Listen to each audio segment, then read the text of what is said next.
आदेश देती थी। गीता, अरे ओ गीता, कब से आवाज दे रही हूँ? क्या कर रही हो तुम? तुझे कुछ सुनाई नहीं दे रहा है क्या? बहरी हो गई हो क्या?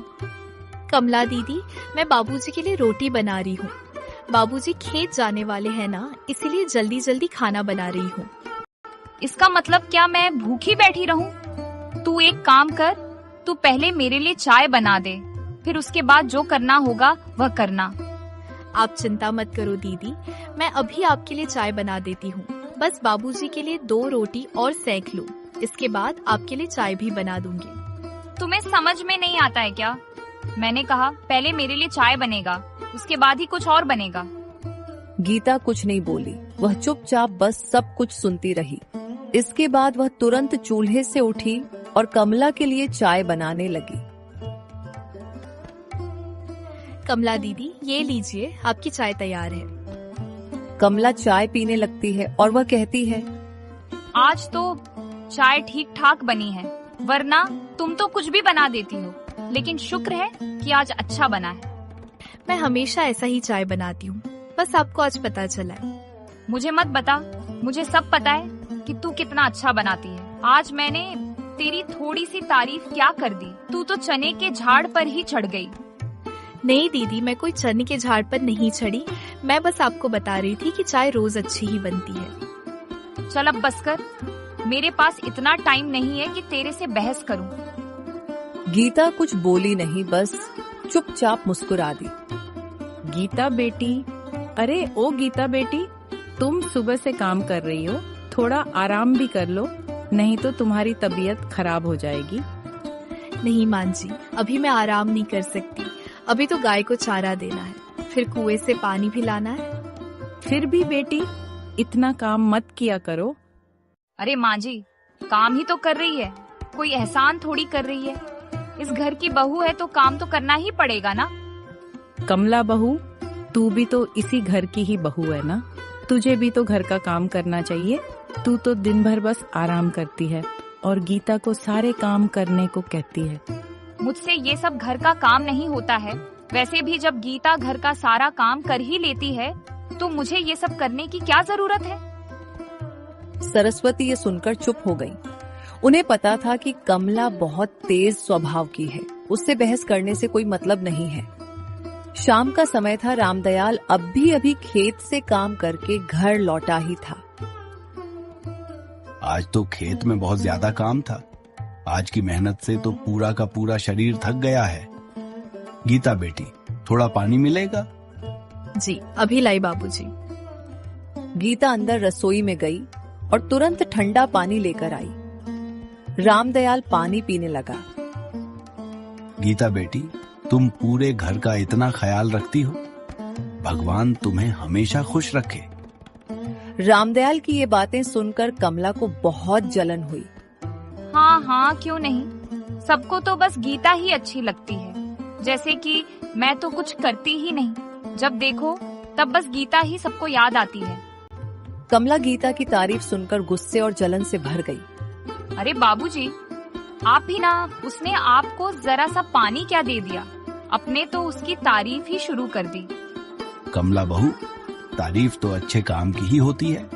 अगर किसी ने कोई अच्छा काम किया है तो उसकी तारीफ तो करनी ही चाहिए ना। कमला चुप हो गई, लेकिन उसके मन में गुस्सा भर गया। धीरे धीरे रात हो गई। गीता रसोई में बर्तन मांज रही थी। तभी वहां पर कमला आई और गीता से बोली, गीता, क्या तुम्हें लगता है तुम बहुत अच्छी हो? ये सुनकर गीता हैरान हो जाती है और कहती है, दीदी, मैंने ऐसा कब कहा? शायद आपको कोई गलत फहमी हो गई है। तुम सबके सामने अच्छी बनने का नाटक करती हो। सबको लगता है तुम बहुत सीधी हो, लेकिन मैं तुम्हारी सारी चालाकी समझती हूँ। नहीं कमला दीदी, मैं सच में कोई नाटक नहीं करती, मैं बस घर का काम करती हूँ और सबका सम्मान करती हूँ। बस, मुझे तुम्हारी ये मीठी बातें नहीं सुननी। ये मीठी मीठी बातें किसी और के सामने करना, मेरे सामने नहीं। गीता सारी बातें सुनकर चुपचाप खड़ी रही। दीदी, अगर मुझसे कोई गलती हो गई हो तो मुझे माफ कर दीजिए, लेकिन नाराज मत होइए। तुम्हें माफ करने वाली मैं कौन होती हूँ, लेकिन एक बात याद रखना गीता, इस घर में असली बहू सिर्फ मैं ही हूँ। गीता की ये बात सुनकर भी कमला का दिल नहीं पिघला। गीता ने सिर झुका लिया। उसने कुछ नहीं कहा, लेकिन उस रात उसकी आंखों में आंसू थे। समय हमेशा एक जैसा नहीं रहता। बहुत जल्द कमला की चालाकी सबके सामने आने वाली थी और गीता की अच्छाई पूरे गांव के लिए मिसाल बनने वाली थी। अगले दिन गीता रोज की तरह सुबह 4 बजे उठ गई थी, लेकिन आज उसकी आंखें रात की रोने की वजह से थोड़ी सूजी हुई थीं। हे भगवान, मैं क्या करूं? मैं तो बस सबको खुश रखना चाहती हूँ, फिर भी कमला दीदी मुझसे इतनी नाराज क्यों रहती है? तभी गीता की सास सरस्वती वहाँ आती है और गीता से कहती है, गीता बेटी, तुम रो रही थी क्या? ये तुम्हारे आंखों में आंसू कैसे? नहीं मां जी, कुछ नहीं, बस ऐसे ही थोड़ा सा धुआं लग गया था आंखों में। मुझसे कुछ मत छुपाओ बेटी, मैं तुम्हारी माँ जैसी हूँ, मैं सब समझती हूँ। मां जी, मैं हमेशा यही कोशिश करती हूँ कि दीदी को कभी कोई भी दुख ना दूं, लेकिन फिर भी वो मुझसे इतना नाराज रहती है। सरस्वती के पास इसका कोई जवाब नहीं था। कोई बात नहीं बेटी, भगवान सब देखते हैं, उन्हें सब पता होता है कि कौन अच्छा है और कौन बुरा है। अरे गीता, अभी तक चाय भी नहीं बनी? क्या कर रही थी तुम सुबह से? दीदी, मैं सुबह से आंगन साफ कर रही थी, इसीलिए अभी तक टाइम नहीं मिला। मुझे बहाने मत दो तुम जानबूझकर मुझे परेशान करती हो। मैं जानती हूँ कि तुम सुबह से कोई काम नहीं कर रही थी। कमला बहू, इतनी सुबह सुबह क्यों चिल्ला रही हो? गीता तो काम कर ही रही है ना। माँ जी, आप हमेशा उसकी ही तरफ क्यों लेती हैं? आपको क्या लगता है कि मैं गलत हूँ? मैंने ऐसा तो नहीं कहा कि तुम गलत हो, मैं बस इतना कह रही हूँ कि गीता सुबह से काम कर रही है। अगर ये सुबह से काम कर रही है तो क्या मैं आराम कर रही हूँ? ये तो तुम ही जानो बहू कि काम कर रही थी कि आराम। कमला गुस्से से भर जाती है और वहाँ से अपने कमरे में चली जाती है। घर का माहौल धीरे धीरे भारी होता जा रहा था। अगर ऐसे ही चलता रहा तो एक दिन ये गीता सबकी लाडली और प्यारी बन जाएगी और मुझे कोई पूछेगा भी नहीं। अब मुझे ही कुछ करना होगा, कुछ ऐसा जिससे सबको लगे कि गीता अच्छी नहीं है। कमला के मन में एक खतरनाक योजना बन रही थी। कमला चुपके से सरस्वती के कमरे में जाती है और उनकी अलमारी से एक सोने का हार निकाल लेती है। अब देखती हूँ गीता, कैसे बचती हो तुम मेरे दिमाग से। कमला वह हार गीता के बिस्तर के नीचे छुपा देती है। शाम होते ही घर में हंगामा शुरू हो जाता है। अरे, मेरा वो सोने का हार अलमारी में नहीं है। अच्छे से देखो सरस्वती, कहीं और रख दिया होगा। नहीं जी, मुझे अच्छे से याद है कि मैंने यहीं रखा था, लेकिन अब वहाँ से गायब है। घर में तनाव बढ़ गया। सरस्वती को भी शक होने लगा था कि घर में से कैसे चोरी हुई। तभी कमला वहाँ आती है और कहती है, माँ जी, मैं आपको एक बात कहूँ, मुझे ये कहना तो नहीं चाहिए, लेकिन घर में कोई बाहर का आदमी तो आया नहीं, फिर ये चोरी हुई कैसे? तुम कहना क्या चाहती हो बहू, कि घर के आदमी ने ही चोरी की है? मैं बस इतना कह रही हूँ कि घर में जो नया आया है उसी पर शक होना चाहिए। कमला की ये बात सुनकर सबकी नजर गीता पर चली गई। तभी गीता हैरान होकर बोली, कमला दीदी, आप ये क्या कह रही हैं? मैं अपने ही घर में ऐसा कैसे कर सकती हूँ? मैं तो बस सच बोल रही हूँ। तुम ही तो दिन भर घर में इधर उधर घूमती रहती हो। दिन भर घर में इधर उधर घूमने से आदमी चोर तो नहीं बन जाता ना? माँ जी, क्या आपको लगता है कि मैंने चोरी की है? गीता की आंखों में आंसू देखकर भी कमला का दिल नहीं पिघला। ठीक है, अगर कोई चोरी नहीं हुई तो हमें सच का पता लगाना ही होगा। तो बाबूजी एक काम करते हैं, गीता के कमरे की तलाशी ले लीजिए, सब साफ हो जाएगा, दूध का दूध और पानी का पानी। गीता का दिल भी जोर जोर से धड़कने लगा। बाबूजी, आपको मुझ पर भरोसा नहीं है क्या? क्या आपको लगता है कि मैं चोर हूँ? बेटी, भरोसा तो है, लेकिन सच जानना भी उतना ही जरूरी है। गीता चुप हो गई। कमला हार ढूंढने लगती है। उसने जहां हार छुपाए हुए थे बिस्तर के नीचे हाथ डालती है और वहीं से हार निकाल लेती है। ये देखिए, हार गीता के बिस्तर के नीचे पड़ा मिला। अब तो आप लोगों को यकीन हो गया ना कि चोरी गीता ने ही की थी। ये देखकर पूरा घर सन्न रह गया। सबको अब गीता पर शक होने लगा। नहीं माँ जी, मैंने ये चोरी नहीं किया है। मुझे नहीं पता कि ये हार यहाँ पर कैसे आया। अब भी झूठ बोल रही हो गीता, सबूत तो तुम्हारे आंखों के सामने है।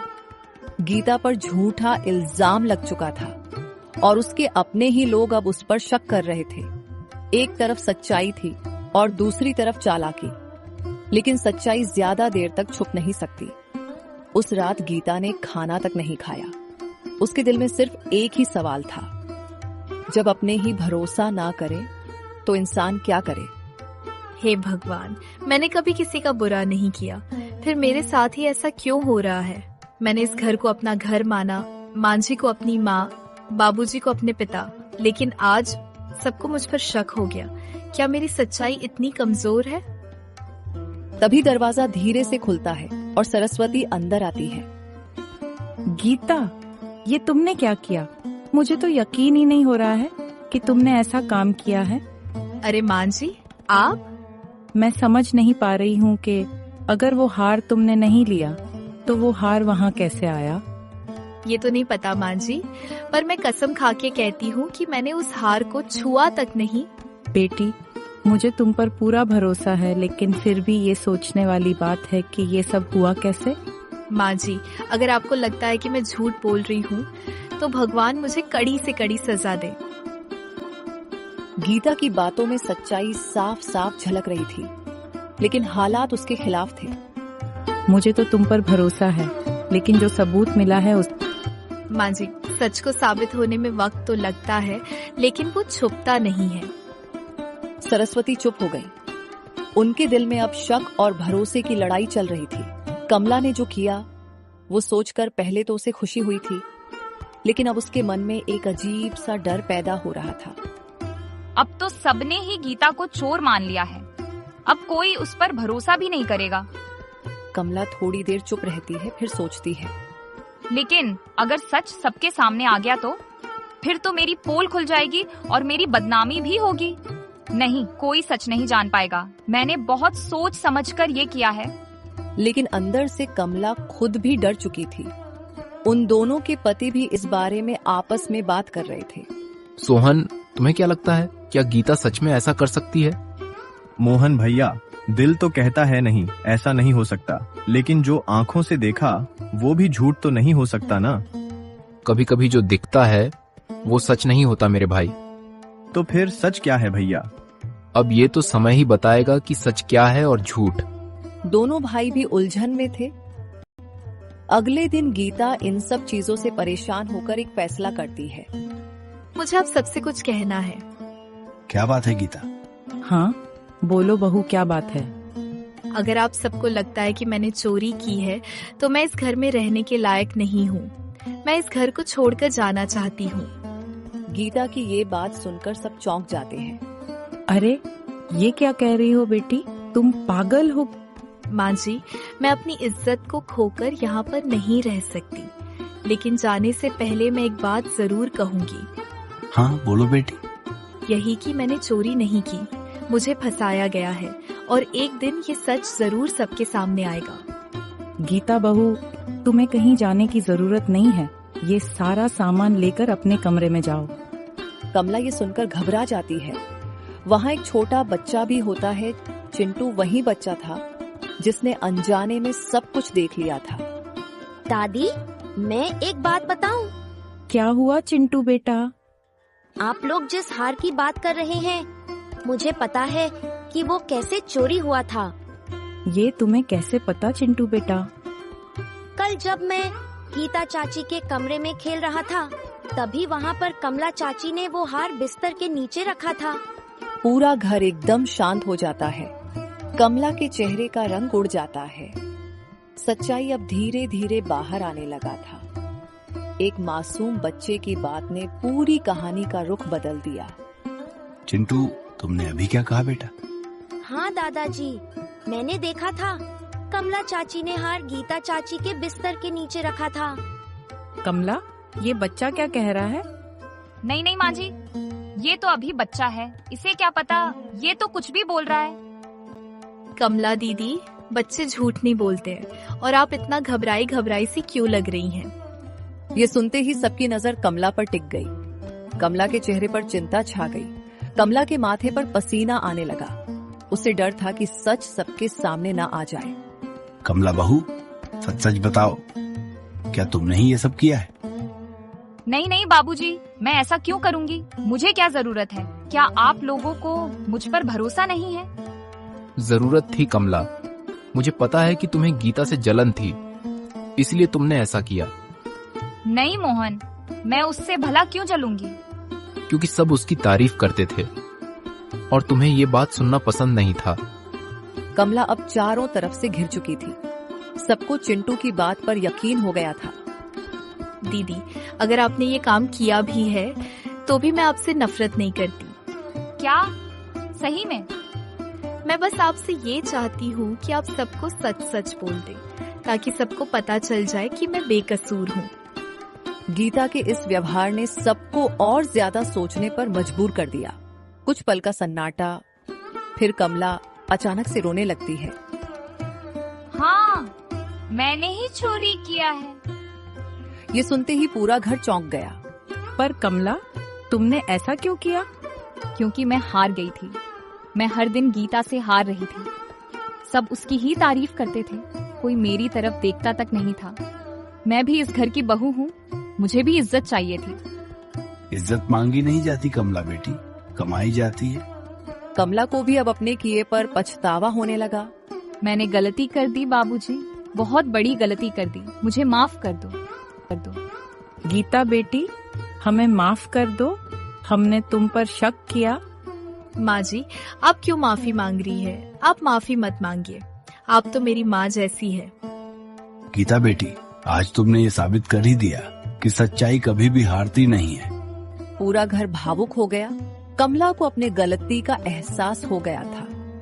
गीता बहन, मुझे माफ कर दो, मैंने तुम्हारे साथ बहुत गलत किया। अरे कमला दीदी, ये क्या कर रही है आप? आपको अपनी गलती का एहसास हुआ, यही बड़ी बात है। मैं माफी के लायक नहीं हूँ, लेकिन फिर भी मुझे आप सब माफ कर दो। अगर दिल से पछतावा हो तो इंसान भी बदल सकता है और उसका चरित्र भी। कमला पहली बार गीता की अच्छाई को महसूस कर रही थी। कमला को अपनी गलती का एहसास हो गया था और गीता ने अपनी अच्छाई से सबका दिल जीत लिया था। लेकिन कहानी अभी खत्म नहीं हुई। अब असली परीक्षा शुरू होगी। धीरे धीरे रात हो गई और सब सो रहे थे। आज पहली बार ऐसा हुआ था कि जब कमला गीता से पहले सोकर उठी थी। मैंने सबके साथ बहुत गलत किया, अब मुझे खुद को बदलना होगा।